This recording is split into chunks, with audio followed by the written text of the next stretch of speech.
Hello everybody and welcome to the fourth and final video in our series of videos on the Vietnam War. As always, we begin with our learning outcomes. By the end of this presentation, you guys should know what Richard Nixon's initial plan was for the war in Vietnam and why he had to change it. Second, you guys should know what Vietnamization was and the US operations in Vietnam during this process. And finally, you guys should know how the war ended and some of the consequences of that war. So we saw in the end of the last video that LBJ decided not to stand for re-election in 1968. The man who succeeded him as president was Richard Nixon. But before we look at Nixon, there was a particularly vile incident that occurred near the end of Johnson's presidency. In March of 1968, a company of soldiers on a search and destroy mission in a hamlet known as My Lai systematically and brutally attacked and murdered 500 defenseless women, children, and old men.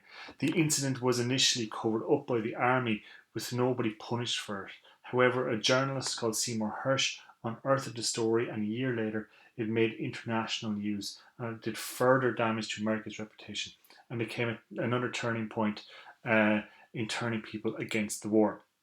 So Richard Nixon, who became president after Lyndon B. Johnson, was the president when the news of this horrifying event became public.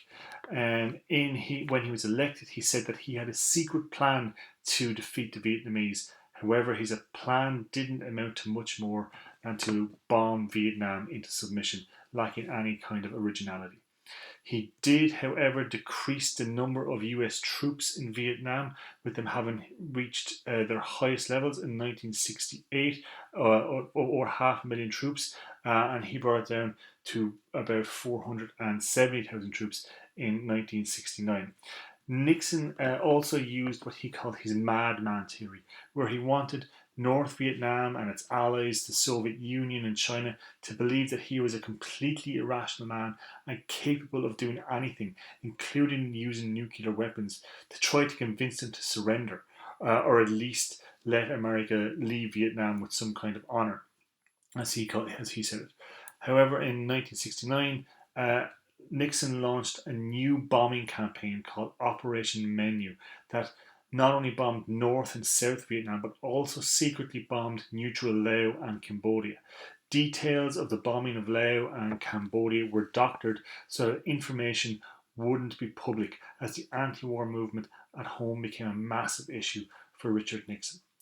Protests and demonstrations only increased as the war continued. A draft lottery was ordered in 1969 to secure more troops, where a lottery was held whereby men of a certain age would be forced into the army based on their birthday, if that date was called in the lottery. These measures really fueled the anti-war movement even further. Now, the anti-war movement had begun on college campuses as the war escalated at the end of 1969, with small groups expressing their opposition to the wars. We saw in the last video where there were larger protests in 1966-67 around places like Washington and New York.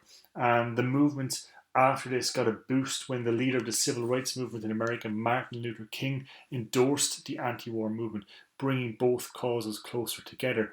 In 1969, the biggest demonstrations were taking place. You could have up to 150,000 people regularly marching in places like San Francisco. And by the end of 1969, Nixon realized that the anti-war movement had completely undermined his ability to issue ultimatums to North Vietnam to surrender or to face destruction. Nixon then decided to announce a new policy, which he called the policy of Vietnamization of the war. And this was a policy to reduce US involvement in the Vietnam War, giving all the military responsibility to South Vietnam. Nixon sought to withdraw US soldiers and build up the South Vietnamese army to continue the war against North Vietnam to stop the communists from taking over. However, this was not the end of US interference in Indochina. In April of 1970, Nixon organized secret bombing campaigns and an invasion of the neighboring neutral country of Cambodia. When news of the invasion broke in America, massive anti-war demonstrations broke out, with 4 students being shot dead while protesting in Kent State University in Ohio. The US did stick to their policy of withdrawing US troops from South Vietnam, however, and by the end of 1971, we can see that numbers fell to about 150,000.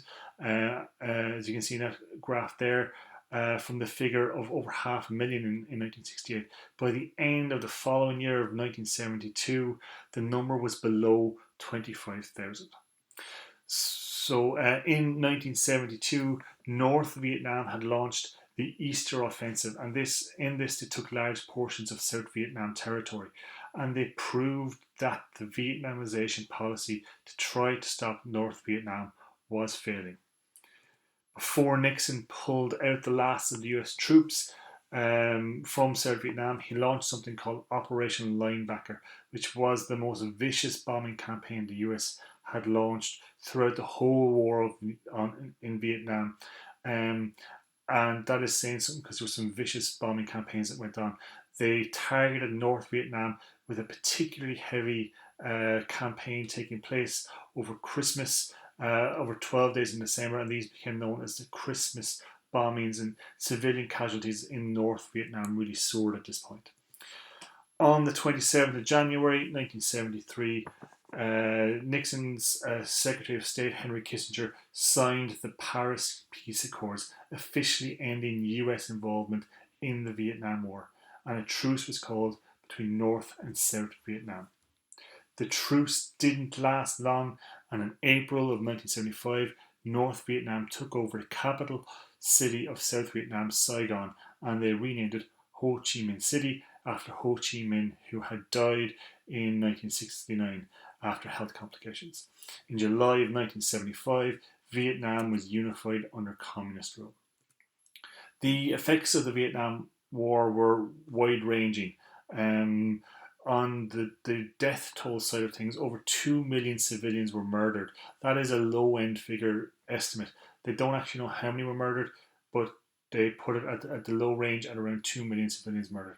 1.1 million North Vietnamese army soldiers were killed.